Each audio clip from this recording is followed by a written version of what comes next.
Trump's attorney promises fight over Trump's taxes. President Donald Trump's attorney Jay Sekulow on Sunday accused Democrats of using the IRS as a political. In an interview on ABC's, Sekulow said a request for Trump's tax returns announced by the chairman of the House Ways and Means Committee could set a precedent whereby Republicans began demanding the tax returns of top Democrats. What? Asked if the president will order the IRS Commissioner, Charles Rettig, not to turn over the information, Sekulow said Trump isn't. Neal requested filings under a statute to demand an individual's tax returns. If the Treasury responding to the news, Trump told reporters he was under. I am.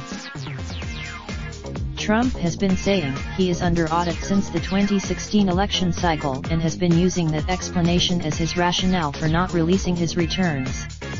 Although the IRS, Trump is the only major presidential candidate of either party since the early 1970s not to release his tax returns, and Democrats have pushed for him to release his taxes since the 2016 election. Last month, Treasury Secretary Steve Mnuchin that he would protect Trump's privacy if a request like Neal's were made. Speaking on the same program Sunday, Michigan Republic. Dan Kildee, in. On, Republic. Ben Ray LaJane, no. Senior.